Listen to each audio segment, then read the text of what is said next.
Nah, inilah makanya pakan utama ini mesti mutlak dikuasai peternak. Peternak tradisional yang di pinggiran ini kadang susah. Dikasih tahu itu susah. Lahannya banyak nganggur. Pagar oblak-oblak kosong. Loh, tanemin aja gamal. Jarak 30-40 cm. Ngiras untuk pagar.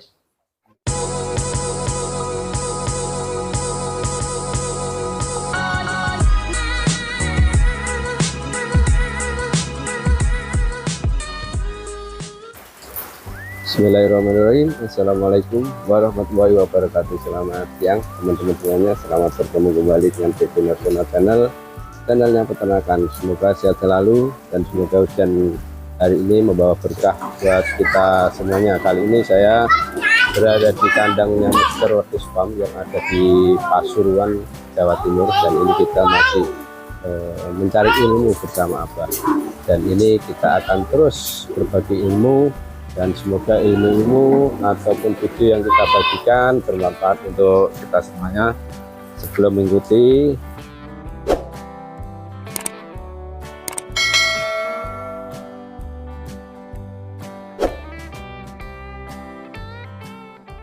kita bahas lagi dengan tidak bosan-bosannya masalah pakan ini, karena hal yang sangat utama dalam peternak. siap. Baiklah rekan-rekan peternak dimanapun rekan-rekan berada, kita pada hari ini akan mengulas lagi pakan yang sudah ratusan kali disampaikan. Yang lalu kami sudah sampaikan, kemudian sekarang kami sampaikan lagi karena ternyata masih banyak yang bertanya terkait dengan pakan. Untuk rekan-rekan peternak pemula, jangan bikin kandang sebelum bikin pakan. Jangan bikin kandang lebih-lebih beli ternak. Ternak itu dibikin ning tetangga, lebih parah lagi. Karena banyak peternak hancur itu karena tak salah dengan tahapan. Tahapan itu kalau yang mau benar ya, pertama pakan utama itu kita siapkan lebih dulu. Setelah kita tanam secukupnya sesuai dengan kebutuhan yang akan kita gunakan, baru kita bikin kandang. Kandang selesai, tanaman siap panen. Nah, sekarang kita bahas pakan itu umumnya ada dua, ya, pakan utama maupun pakan penguat. Ya, pakan itu umumnya ada dua. Kalau tiga ini sifatnya selingan, ini hanya tambahan, kadang ada, kadang tidak. Kita lihat pakan utama. Pakan utama mutlak. Bagi peternak mutlak harus tercukupi. Pakan utama ini bentuknya hijauan pakan ternak atau HPT yang kita tanam. Makanya disebut dia harus murah. Karena kalau pakan utama ini beli, mau modal berapapun pasti habis. Pasti habis, karena yang kita hadapi nanti bukan hanya itu saja, mungkin kaitannya dengan kesehatan lagi, pakannya itu terus, belum lagi marketnya lagi, kualitas ternaknya lagi. Kalau pakan utama sudah kita pegang, maka kita tidak akan menemui kesulitan dan hambatan. Memang pakan utama ini membutuhkan biaya dan dana. Jangan menggampangkan, nanti beli silase 25 kilo cuman harga sekian. Habis, bapak-bapak, uang akan habis. Jadi harus tanam. Harus misalnya dana itu kita bagi menjadi tiga. Yang sepertiga itu ke tanaman. Nah, tanaman ini agar murah, ya kita tanam, Pak. Tanaman ini murah, makanya kita bisa tanam. Kemudian pakan utama ini harus berkualitas. Maksudnya kualitasnya sesuai dengan kebutuhan nutrisi ternak, bukan hanya ditanam. Dan dia berkelanjutan, artinya muter, nggak ada kemarau, nggak ada penghujan, pakan utama selalu tersedia. Nah, untuk menentukan jenis pakan apa tergantung lokasi yang Bapak akan tanam. Kalau tanahnya itu kering, jangan menanam rumput. Kalau tanah itu hanya katakan musim penghujan, ya Bapak tanamlah legum. Legum itu artinya pepohonan. Misalnya indigo pera, misalnya lagi kaliandra, misalnya lagi gamal, dan lain sebagainya. Nah, kemudian ketinggian tanah ini juga berpengaruh. Kalau kita berada di dataran tinggi, jangan tanam indigo pera, tanamlah gamal, kaliandra. Makanya ini kita hitung, jangan sekedar kita menghitung kebutuhan protein hewannya, kemudian lahan ini tidak cocok untuk tanaman tertentu. Jadi kalau dataran rendah, lahan kering, usahakan tanam legum, indigo pera atau gamal. Kalau lahan itu basah, tanam pacong atau sejenis rumput apapun itu. Nah, kalau jenis rumput itu adalah hanya sumber serat. Kalau tanaman legum, jenis indigo pera, gamal, dan lain sebagainya, ini adalah tanaman yang mengandung energi tinggi. Gamal itu energinya itu 3000 kali lebih, mirip dengan jagung. Kemudian kalau indigo pera itu 4000 lebih energi, mirip dengan kedelai. Kemudian kalau kaliandra, ini dia berimbang antara serat energi maupun protein. Dia mirip dengan, kalau energinya mirip dengan ketela atau singkong. Kemudian kalau lamtoro dan sebagainya, ini tidak saya rekom. Karena apa? Kalau kita tanam lamtoro, habis lahan kita, kemudian produksinya rendah. Bagaimana Pak dengan singkong karet? Oh, singkong karet bagus, cuman dia makan tempat, akhirnya produksi rendah. Kalau kita hitung Pak, sekarang kita hitung-hitungan tanaman antara produksi gamal dengan indigo pera. Ya, gamal. Ini per tahun sekitar 200 ton per hektar. Dengan PK antara 18 sampai 23. Anggap aja dia PK 20. Ini kalau kita menghitung produksi tahunan. Kemudian indigo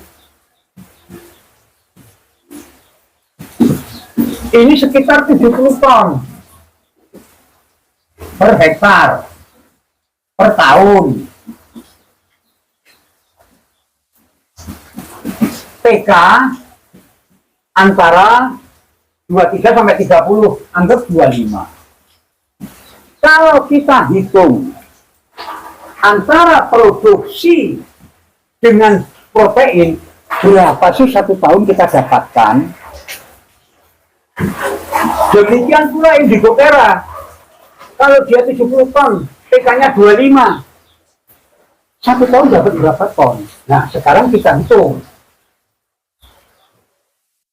20 ton. PK 20. Itu 20 apa 200, Pak? 200 ton. 200 ton ini 70. Kalau PK-nya 20, 200 ton ini, maka ketemunya adalah 4000. kita kalikan kering dulu Pak. Oh ya. Ya kan berasal dari kering kan. 200 kali 90. katakan cuma 20% Pak. Maka ketemu 400. 40 ya. Oh iya, saya bentar. 200 40 ya. 40 ton kering, BK bahan kering. dalam 1 tahun kita dapat 40 ton kering. Nah, 40 ton ini kalau kita kalikan PK 20%, 40 kali 8 20%, ketemu berapa Pak? 8 ton. 8 ton. 8 ton protein Pak.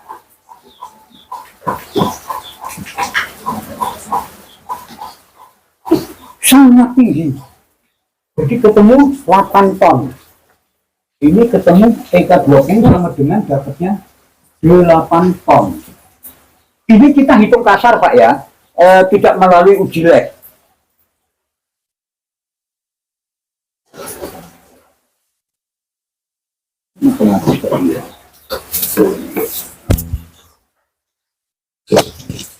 Betul. Nah, sekarang Indigo Pera kita hitung 70 kali 20%. 25 tuh, Pak. Hah? 25 tuh. Oh, kali 25 bukan. Untuk BK, Pak. Oh, BK-nya. Ketemu 14. 14 ton ya? Ya. 14 ton. Nah, kita kalikan 14 ton ini, kita kalikan 70. Kita kalikan 25%. 3,5. 14 kali 25% ketemu 3,5 ton. berapa? 3,5. 3,5 ton. Di sini kita mendapat 8 ton. Di sini kita mendapat cuma 3,5 ton. Jadi jangan dipaksakan kalau lahan itu katakan dataran rendah. Oh, harus PK 25. Harus Indigo Pera PK 25. Kalau saya mending pilih Gamal. Produksinya tinggi. Dihadapkan sewa lahan.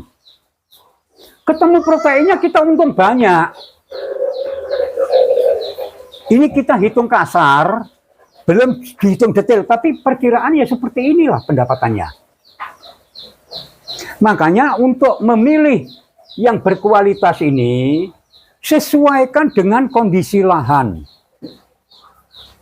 Ini kalau dihitung rupiah, kalau kita nyewa, saya tidak akan bahas merinci lagi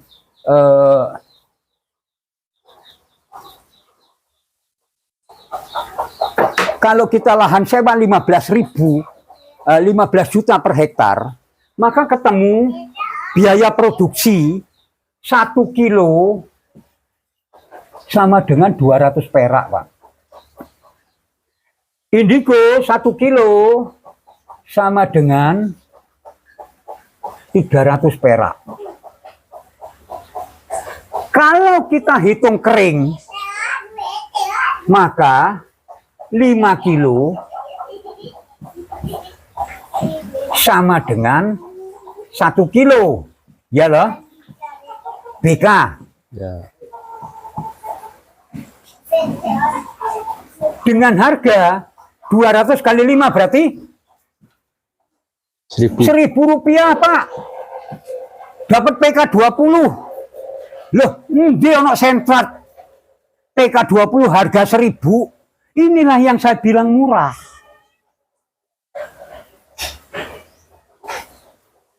Ini yang saya bilang murah. Indigo Pera HPP 300 rupiah per kilo. Kalau kita sewa lahan 15 juta per hektar. Kalau naik ya naik dikit, tinggal mainkan angkanya saja. Nanti bapak-bapak hitung sendiri. Nah, sekarang kalau Indigo Pera BK anggap saja sama, 5 kilo sama dengan 1 kilo, artinya 1 kilo BK 1 kilo sama dengan 300 kali 5, 1.500 rupiah PK 25. Sentrat nih di ono regane sakmono, Pak. murah. Kalau pacong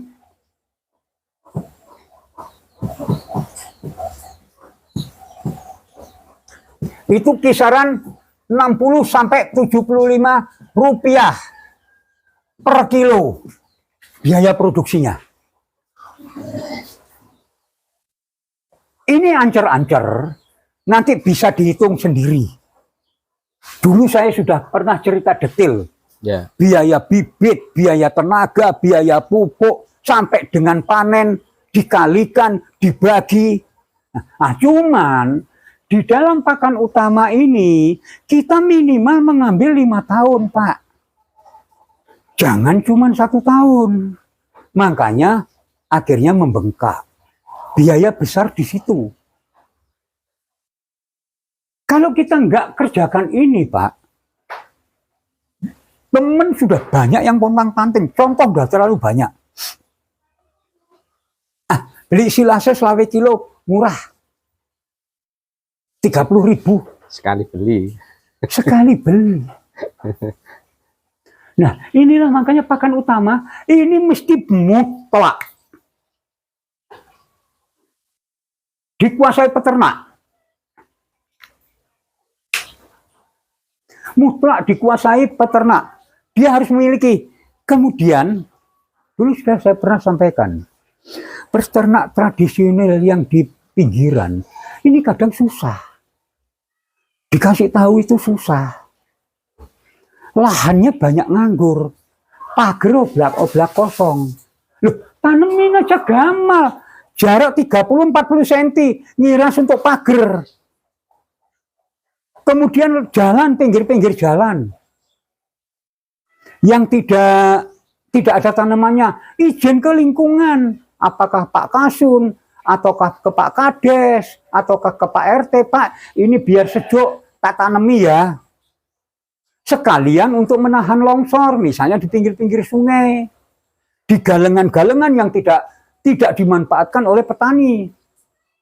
Manfaatkanlah ke sana. Nggak punya modal, caranya nyicil. 1 hari tanamlah 5 pohon naik. Lelek setahun 350 dino, 350 hari, kali 5 pohon, hampir 2000 pohon loh yang ditanam. Iki angel. Angel. Saya kadang kasihan. Dipilih ngaret ning pinggir galengan. Seperti mungkin Pak Bambang lihat ya, yang di sebelah kandang saya, di bawah kandang saya. Itu tiap hari ngarit di galengan, Pak. Lahan kopi nih, kemarin itu panen cuman dapat 15 kilo. Artinya 15 kilo ya sekitar harga 1 juta ya. Anggap lebih kurang. Itu masih basah. Nggak nyampe 1 juta. Kalau aku kopi ini tak dongkel, tanemi gamal. Meduse lemu, ngarite nggak susah. Saya sudah pernah bicara, Pak, kok nggak dijebol aja kopinya, nggak ada buahnya sama sekali. Tapi mindset itu susah dirubah. Karena dia berpikir, lah itu pakannya menungso kok digawe pakannya kewan, diganti pakannya hewan. Mindset itu bagi orang-orang tua susah untuk dirubah. Iya, kalau itu produktif, monggo, nggak ada masalah.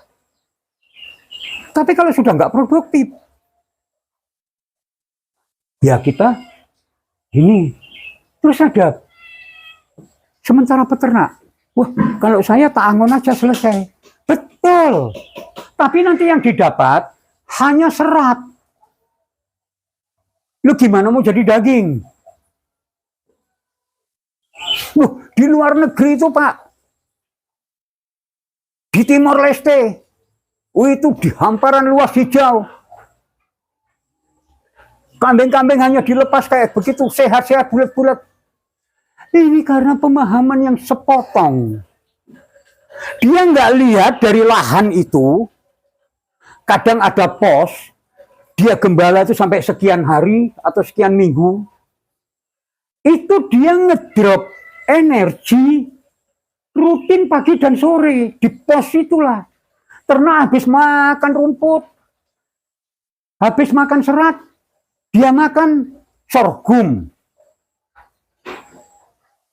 limbah gandum. Ya bulat ternaknya.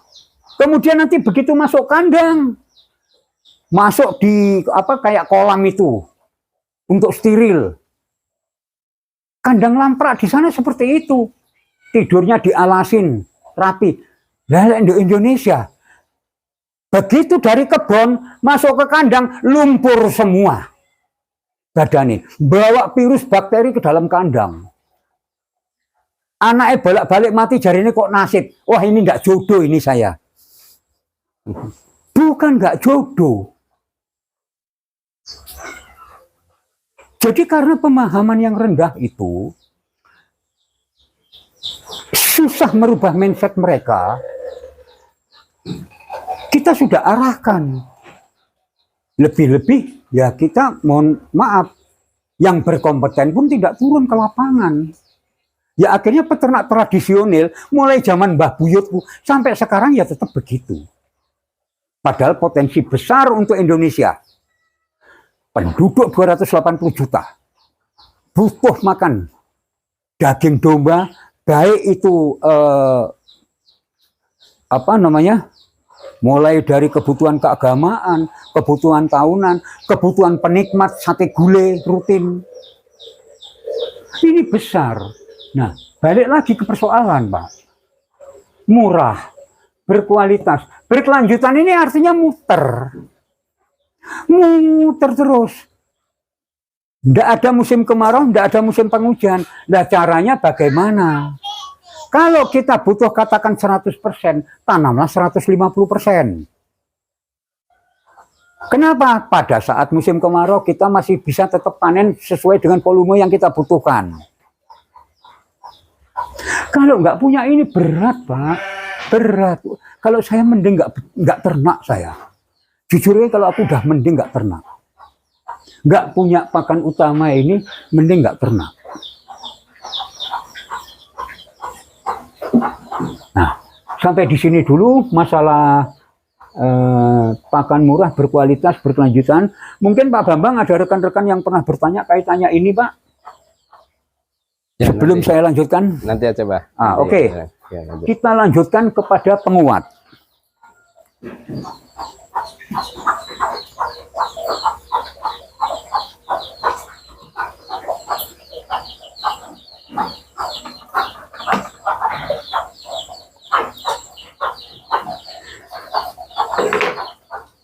Break dulu Pak sebentar. Oke.